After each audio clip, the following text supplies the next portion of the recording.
Hey guys, John here. Welcome back to another video. I'm actually in Bradenton, Florida right now, and Toyota provided me with this $80,000 Toyota Tundra Capstone to drive around the area while I'm house hunting down here. So my week is up with this truck as a press vehicle, and I want to show you guys some of the characteristics this truck has on the outside, the inside, and also answer to you guys at the end of the video, should you buy a Capstone or save like $15,000 and just buy a Platinum like I did? So let's start out with some of the looks of this Capstone. The big thing is the grille up front. Toyota Tundras, these new generation, this third generation truck, their grills all have presence, and this Capstone is no different. So you will notice though, there is tasteful kind of chrome and brushed aluminum throughout this truck, and that starts right here up front. So our Toyota logo is a chrome logo with the blue outline because this truck is a hybrid. And then we have paint matched around the grille surround of this beautiful blueprint color. But then the grille itself is like a brushed aluminum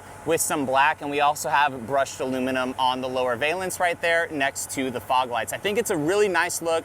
Maybe if that was like a darker black like the Platinum is, I actually really like the grille on this Tundra Capstone. Coming up to the premium headlights, we have projector housing. We have daytime running lights right here. This is a sequential turn signal.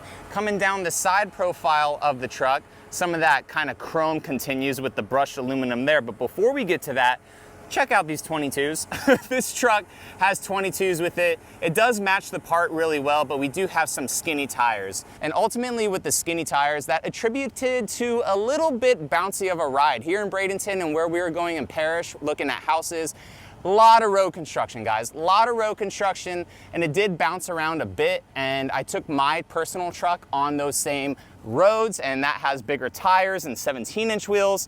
This one bounced around a bit, and I think it's because they're 22-inch wheels. This does not have the ABS load leveling suspension, so that didn't like attribute to that. But on smooth roads, not construction roads, this truck was very nice. But just keep that in mind if you live in a poorly maintained road area. 22s may be a little bouncy. Looking down the side profile of this truck, this is the only way that you can get a Tundra Capstone. So Crew Max, 5.5-foot bed, I-Force Max, and also this truck is 4-wheel drive. Really the only options that you can get on a Tundra Capstone is putting the air suspension in the back, and then I believe tow mirrors. So those are really the only options that you can get. But coming around the side, around your wheel wells, it is color match. This one does have a chrome exhaust tip, and then coming to the back of it, we have a little bit more chrome accents back here. This one has chrome inlays where it says Tundra. Our 4-wheel drive badge is in chrome, and then we actually have chrome bumper caps kind of instead of like a brushed aluminum, it looks like. No, that's like a gray. So like a painted gray kind of back here, and then with more actual shiny aluminum. Now personally, I wish that they just went with brushed aluminum on this truck. Like down here, this brushed aluminum looks good, kind of like a painted gray, which I guess is kind of like the back. So I just wish personally that was everywhere. I'm not a designer, that's not my opinion. But coming on into it, guys, we'll go and show you now the inside. When I open the door, we have automatic steps. That is the same here. When we pop the tailgate, you'll have automatic steps. You know, hopefully for 80 grand, you get pretty much everything, and that's basically how these ones come. And the inside is definitely not short of that. So we ditch leather in the form of semi-aniline leather. These seats, insanely soft. Holy smokes, these things are so soft. You have nice little accents right here, but you may be thinking, holy crap, white seats, I don't want them to get super dirty. Well, the nice thing is that Toyota for this model, unlike the 1794 with the cream interior, does black down here. So where your shorts are or where your shorts will be dirty, your pants, your blue jeans, whatever, you shouldn't stain the white leather at all because it is black right down here. We have soft touch almost everywhere, guys. A nice wood grain right here in the door too. Brushed aluminum on the door handle, and then the soft touch continues right here. Looking at some of our buttons down here, we have a gas cap to press because this is a hybrid, heated steering wheel, our inverter, and to turn off our steps if we don't want our steps on, or just with auto deploy right here, and they will come back out. So getting into the Tundra, you'll notice right here, it is nice and leather wrapped. Climbing into it, it's very easy with those automatic steps. Left the truck on, guys, because even though it's like middle of September, It's 90 degrees outside here, so that's definitely something to take into consideration while we are moving down here. But the interior of this, you guys are pretty used to a Tundra now, right? So we have the 12.3-inch MID right here. It is fully digital because it is a hybrid. I reset the trip, or I'm sorry, the tank average when they dropped the truck off to me. We're averaging 19.2 miles per gallon. Now, this truck did have a lot of idle time. Like I said, we were going in and out of cities. My truck pretty much just sat at the Airbnb except for the other day when we went to the brewery because we had the dogs. I don't put dogs in press vehicles, so took the dogs there, and that's the only time that I didn't drive this truck. But aside from that, 19.2 with a decent amount of city driving and also some freeway driving and stuff. 14-inch screen here. Dual climate control, heated ventilated seats up front, guys, all the goodies, the full 360 camera view, the trailer backup assist down here. Every single Tundra Capstone is 4-wheel drive, so you'll have that, but there is no TRD off-road option, so you'll just have your drive modes here and your tow haul select mode right there, all controllable with this little dial.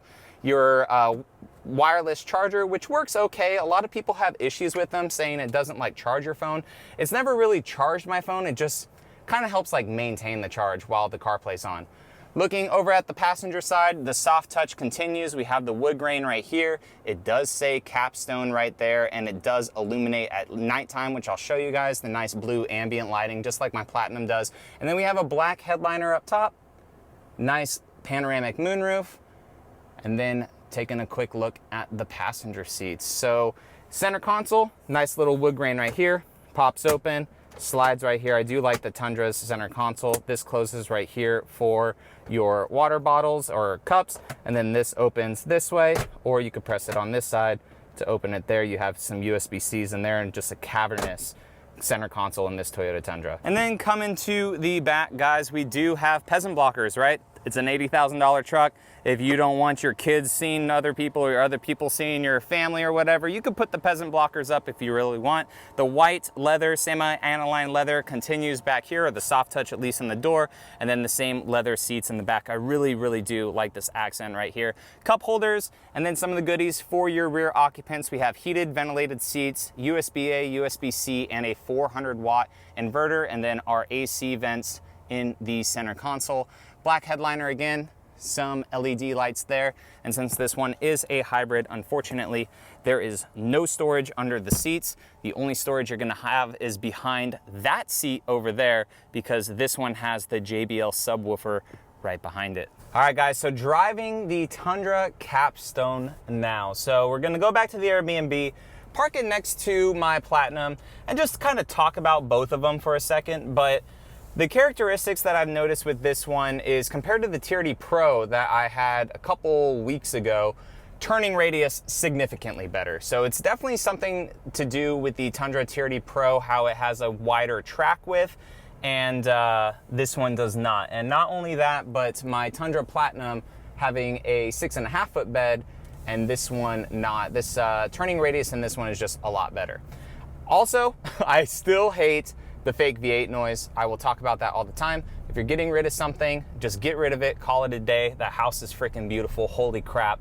And I just don't care for it. So that I have noticed, because I turned that off in my truck, and I've also turned off the seatbelt chime. And I know you want to put your seatbelt on right away as you start driving, but holy crap, this truck does not like shut up at all. Like if you're just going through a parking lot real quick, or you're like gathering things and you start driving, bing, bing, bing, starts going like crazy. That's just vehicles in general now. So that's just a gripe that I want to just say and get out of the way. But as we're going through these tiny little roads here in Bradenton, like this area is beautiful, so stunning, but the roads are very tiny for this bigger truck. So having the 360 camera view, the sensors in it, is actually pretty nice.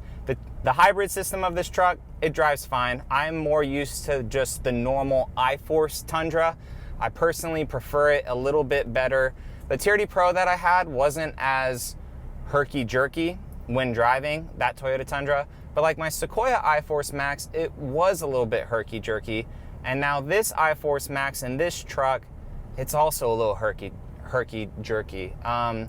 So I'm not sure what the heck that is. Sometimes like when I come to a stop with this truck, there's like a little bit of transmission movement, a little bit more than my normal I-Force and also that TRD Pro that I had as a press vehicle. But this one though, I mean, when you're finally driving with it, it drives perfectly fine. It drives like a truck should. So aside from those little bit of herky-jerky feelings, the truck is not bad to drive at all. It's just things that I may be a little bit overly picky about, I guess, especially at a truck at this price range. But if that like micro stuff does not bother you, then you're perfectly fine. Because aside from that, the truck drives great. And it gets up to speed like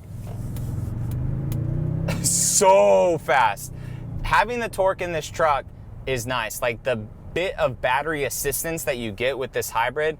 Now, this hybrid in these new trucks, they are not meant to get Prius level gas mileage at all. When Toyota came out with the hybrid Priuses, people now all of a sudden just associate hybrid with crazy MPG. Hybrid is literally two things working as one. So we have electrical assistance of the battery and inline generator that this hybrid system has, along with the gas engine. So what this truck is producing is, I believe, 583 foot-pounds of torque through that hybrid assisted technology. So you're getting way better than V8 numbers out of this truck in a twin turbo V6. Now, just cruising this also right now, our tachometer has dropped to 0 RPMs. So I'm just cruising right now in this beautiful area in EV mode. Now, if I didn't have so much idle time with this truck when we were driving and going through neighborhoods and stuff with it and just touring, I mean, dude, guys, we probably looked at 30 homes, something like that, in multiple different like communities as well while having this truck. So the fact that I got 19.2 miles per gallon and putting several hundred miles on this truck was actually pretty good. And I know that if I was doing more like highway driving or something, or not just so much idle time, that the truck would get even better gas mileage. What's nice about this compared to my Tundra is that whenever I had idle time with my Tundra, it tanked the gas mileage. This one does not tank the gas mileage because when we were idle, it just shut the truck off if the batteries were good enough and then just stayed on normal battery mode. All right, so looking at them both side by side, I really wanted a blueprint Tundra, guys. But now that I've had this magnetic gray for a while, I think that I am more than okay that I did not get a blueprint Tundra. It was like my goal to have a Platinum 6.5 foot bed Tundra in blueprint, but I think that I just like the mag gray better. So what are we getting in a Platinum here? Well, you're getting a different grille, and it does have some dark chrome surround, so you're getting more of dark chrome versus the color matched and a little bit brighter of brushed aluminum that this one has over here. When it comes to our over fenders around our wheel wells, we are gloss black, and while this one over here on the Capstone is paint match. We also have the brushed aluminum on the lower valence, whereas this one is a little bit more painted. So I think that this would look good over there just to kind of darken it up a little bit. If my Tundra did not have these massive tow mirrors, it would be color match. So this one over here, it does have the chrome, whereas mine has the tow mirrors. Color match down the door handles, blacked out platinum, but just kind of different exterior finishes. And my truck, before I put these wheels on it, it had 20s. This one has 22s. Now, the cool thing that you would get with the Platinum versus this is that you have the option to do stuff with it. So you could get a non-hybrid Platinum, which mine is. You could get a 6.5 foot bed. You can't get that on this. Or if you want, you could get a Platinum in 2-wheel drive, or you can option 4-wheel drive. Coming on into the interior, don't mind this, that's a video for another time. Windows rattling.